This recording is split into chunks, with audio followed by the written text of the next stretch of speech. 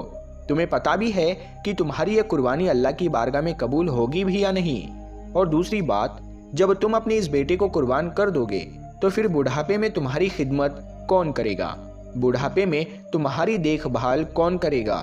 یہ سن کر پھر حضرت ابراہیم علیہ السلام نے کچھ پتھر اٹھائے اور شیطان کو لعنتی کہہ کر مارنے لگے۔ یہ دیکھ کر شیطان وہاں سے بھاگنے لگا۔ دوستو، کہا جاتا ہے کہ تبھی سے مکہ میں حج کے دوران شیطان کو پتھر مارا جانا شروع ہوا۔ اسی وجہ سے حج کے دوران شیطان کو پتھر مارا جاتا ہے۔ پھر حضرت ابراہیم علیہ السلام اپنے بیٹے کو ساتھ لے کر وہاں سے چل دیے اور آگے بڑھنے لگے۔ تھوڑی دور جانے کے بعد میں آپ نے اپنے بیٹے سے فرمایا، اے اسماعیل، کیا تمہیں پتا بھی ہے کہ ہم آپ کو اللہ کی راہ میں قربان کرنے کے لیے لے جا رہے ہیں؟ تو یہ سن کر آپ کا بیٹا حضرت اسماعیل علیہ السلام کہنے لگے، بابا جان، اس سے بہتر میرے لیے اور کیا ہوگا کہ مجھے اللہ کی راہ میں اللہ کے ایک نبی قربان کرنے کے لیے لے جا رہے ہیں۔ لیکن بابا، میری ایک التجا ہے، جب آپ میرا گلا کاٹو گے تو آپ وہ دیکھ نہیں پاؤ گے، اسی لیے پہلے آپ رسی سے میرے ہاتھ اور پاؤں کو اچھی طرح سے باندھ لیجئے، اور میں چاہتا ہوں کہ آپ بھی اپنی آنکھوں پر ایک پٹی باندھ لیں تاکہ آپ کو میرے گلے پر چھری چلاتے وقت ترس نہ آ جائے۔ بس پھر کیا تھا، حضرت ابراہیم علیہ السلام نے اپنے پیارے بیٹے اسماعیل کے ہاتھ اور پاؤں باندھے اور اپنی آنکھوں پر بھی پٹی باندھ لی، اور پھر اپنے ہاتھوں میں ایک چھری لے کر آسمان کی طرف دیکھا اور کہنے لگے، اے اللہ، اگر آپ مجھے 1000 اسماعیل بھی دیتے تو میں خوشی خوشی کے ساتھ میں ان سب کو آپ کی راہ میں قربان کر دیتا۔ یہ کہہ کر آپ وہ چھری اپنے بیٹے اسماعیل کے گردن پر چلانے لگے تو اتنے میں اللہ تعالیٰ نے فرمایا، اے جبرائیل، جلدی سے جاؤ، جنت سے ایک جانور کو لے کر زمین پر جاؤ اور اسماعیل کو وہاں سے ہٹا کر اس کی جگہ وہ جانور کو رکھ دو۔ ابراہیم امتحان میں کامیاب ہو گیا ہے۔ جیسے ہی حضرت ابراہیم علیہ السلام نے گردن پر چھری کو پھیرا تو خون بہنے لگا، مگر اس کے بعد میں آپ نے جیسے ہی اپنی آنکھوں سے پٹی کو ہٹایا تو آپ نے دیکھا کہ آپ کے پاس میں ہی آپ کا بیٹا اسماعیل صحیح سلامت کھڑا ہوا ہے۔ پھر آپ نے جیسے ہی نیچے کی طرف دیکھا تو آپ نے دیکھا کہ اسی جگہ پر ایک دمبا، جس کو ہم بھیڑ کہتے ہیں، وہ قربان ہو چکا ہے۔ یہ دیکھ کر حضرت اسماعیل علیہ السلام نے اللہ کا شکر ادا کیا۔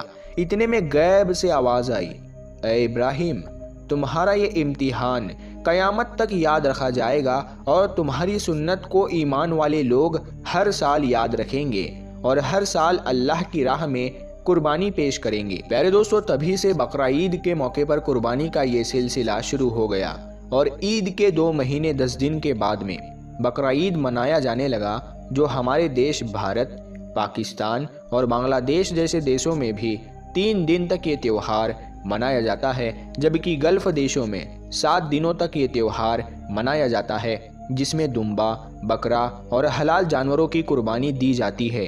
یاد رکھیں، قربانی کے گوشت کو 3 حصوں میں بانٹا جاتا ہے۔ پہلا حصہ غریبوں اور مسکینوں میں بانٹا جاتا ہے، دوسرا حصہ رشتہ داروں میں دیا جاتا ہے اور تیسرا حصہ خود اپنے گھر میں رکھا جاتا ہے۔ دوستو، یہ تھی ہماری آج کی ویڈیو کہ مسلمان قربانی کیوں دیتے ہیں۔ آپ کو یہ ویڈیو کیسی لگی ہمیں کمنٹ میں ضرور بتائیں۔ ہمارے چینل کو لائک کرے، اس ویڈیو کو زیادہ سے زیادہ شیئر کرے، اور ابھی تک آپ نے ہمارے چینل کو سبسکرائب نہیں کیا ہے تو سبسکرائب کر کے ساتھ میں لگے بیل آئیکن کو ضرور دبا دے۔ ہم ملتے ہیں پھر ایک نئی ویڈیو کے ساتھ میں، تب تک کے لیے السلام علیکم، اللہ حافظ۔ کچھ خوشیاں اور کچھ آنسو دے کر ٹال گیا، جیون کا ایک اور سنہرا سال گیا۔